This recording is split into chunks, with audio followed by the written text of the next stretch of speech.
जय श्री गणेशाय दोस्तों।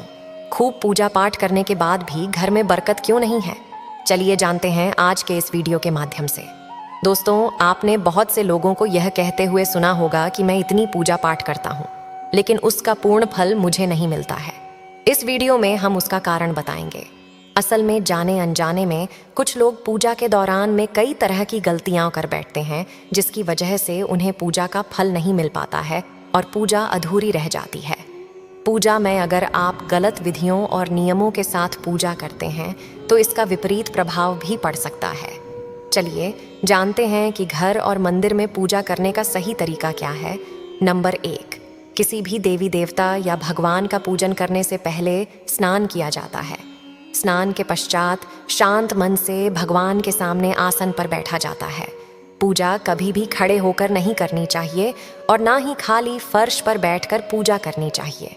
कुछ लोग पूजा करते समय जमीन पर ही बैठ जाते हैं, जो कि बिल्कुल गलत है। जिस तरह से आपने भगवान को बैठने के लिए आसन दिया है, ठीक उसी प्रकार स्वयं भी आसन पर ही बैठे। शास्त्रों में कंबल और कुश के आसन को पूजा के लिए शुभ माना गया है। नंबर 2, इस बात का भी ध्यान रखें कि पूजा का स्थान घर के फर्श से थोड़ा ऊपर होना चाहिए, क्योंकि भगवान अतुल्य और श्रेष्ठ है।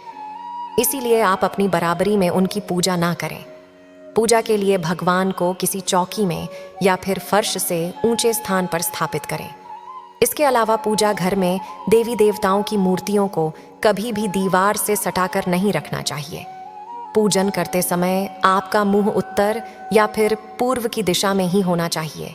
घर या किसी भी मंदिर में पूजा संपन्न करने के बाद भगवान से अपनी भूल के लिए उनके समक्ष क्षमा याचना जरूर कर लेनी चाहिए। इससे परमात्मा आपके द्वारा जाने अनजाने में की गई गलतियों को क्षमा करते हैं और आशीर्वाद देते हैं। नंबर 3, पूजा घर हमेशा घर के ईशान कोण में ही रहना चाहिए। पूजा घर में किसी एक देवी देवता की मूर्ति एक से ज्यादा नहीं होनी चाहिए। घर के मंदिर में किसी भी भगवान की मूर्ति 9 इंच या 22 सेंटीमीटर से छोटी होनी चाहिए। इससे बड़ी प्रतिमा घर में रखना शुभ नहीं माना जाता। बड़ी प्रतिमा को मंदिर में रखना चाहिए। अपने बेडरूम में कभी भी पूजा घर में स्थापित ना करें और रात्रि के समय अपने पूजा घर को पर्दे से ढक कर रखें और पूजा घर में काम में आने वाली सभी चीजें जैसे क्षण, घंटी, प्रसाद के बर्तन, दीपक, शिवलिंग, जनेऊ और भगवान शालिग्राम को साफ सुथरे कपड़े के ऊपर रखना चाहिए। ऐसा नहीं करने पर हर रोज पूजा करने के बाद भी आपको उसका उचित फल नहीं मिल पाता है। नंबर 4, शास्त्रों में उल्लेख है कि घर या मंदिर कहीं पर भी यदि आप सूर्यास्त के बाद रात के समय पूजा करते हैं तो इस समय ना तो शंख बजाना चाहिए और ना ही घंटी बजानी चाहिए।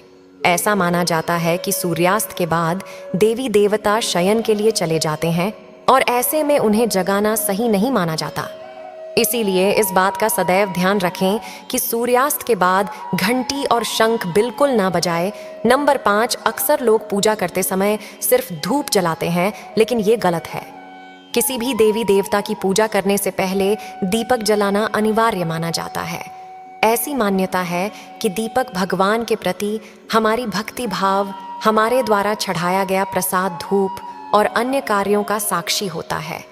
अगर आप पूजा करने से पहले दीपक नहीं जलाते हैं तो भगवान तक आपकी प्रार्थना कभी नहीं पहुंचती है। आजकल ज्यादातर घरों में अगरबत्ती का इस्तेमाल किया जाता है, परंतु कभी भी पूजा करते वक्त अगरबत्ती का इस्तेमाल नहीं करना चाहिए, क्योंकि अगरबत्ती में बांस की डंडी का इस्तेमाल किया जाता है। हिंदू शास्त्रों में पूजा में बांस का इस्तेमाल वर्जित माना गया है। इसीलिए हमेशा पूजा में दीपक का इस्तेमाल करना चाहिए। नंबर 6, अपने मंदिर या पूजा घर में कभी भी नग्न मूर्तियां न रखें। देवताओं को वस्त्र सिलकर पहनाएं। आजकल बाजार में भी देवी देवता के वस्त्र उपलब्ध होते हैं, आप चाहें तो बाजार से ले सकते हैं। हमेशा देवता की पसंद के अनुसार या फिर शुभता को ध्यान में रखते हुए ही वस्त्र धारण करवाना चाहिए। सूर्य, गणेश, दुर्गा, शिव और विष्णु ये पंचदेव कहलाते हैं। इनकी पूजा सभी कार्यों में अनिवार्य रूप से की जाती है। प्रतिदिन पूजन करते समय इन 5 देवों का ध्यान अवश्य करना चाहिए। इससे माता लक्ष्मी की कृपा और समृद्धि प्राप्त होती है। नंबर 7, आप चाहे किसी भी देवी देवता का पूजन कर रहे हो, लेकिन सर्वप्रथम हमेशा भगवान गणेश को ही प्रणाम किया जाता है। किसी भी हवन या शुभ कार्य की शुरुआत में भगवान गणेश को प्रणाम करके ही की जाती है। ऐसा कहा जाता है कि भगवान गणेश को प्रणाम किए बिना पूजा करने से उसके फल की प्राप्ति नहीं होती है। नंबर 8, बिना सिर ढके पूजा नहीं करनी चाहिए। मान्यता है कि बिना सिर ढके पूजा करने से इसका पूर्ण फल आपको प्राप्त नहीं होता है। पूजा के दौरान सिर ढकना भगवान के प्रति श्रद्धा भाव को दर्शाता है। पूजा के दौरान सिर ढकने का धार्मिक कारण के साथ वैज्ञानिक कारण भी बताए गए हैं। इसीलिए स्त्री हो या पुरुष पूजा के दौरान सिर जरूर ढकें। कभी भी भगवान को एक हाथ से प्रणाम नहीं करना चाहिए। हमेशा पूरी तरह से झुककर दोनों हाथों से प्रणाम करना चाहिए। नंबर 9, जब भी आप पूजा करने किसी मंदिर में जाते हैं तो आपको मंदिर में जो प्रसाद मिलता है उसे मंदिर में ही खाना चाहिए। भले ही आप उस प्रसाद का थोड़ा सा हिस्सा ही मंदिर में क्यों ना खाएं, बाकी हिस्सा घर ले जाने के लिए रख सकते हैं। तो दोस्तों, यह थे कुछ सही उपाय जिसे आप अपना सकते हैं, और किसी सज्जन को और कोई जानकारी हो तो उसे कमेंट में ज़रूर बताएं ताकि सबको अच्छी जानकारी मिल सके। धन्यवाद। और हाँ जनाब, अगर आपने हमारे चैनल को सब्सक्राइब नहीं किया हो तो ज़रूर करें।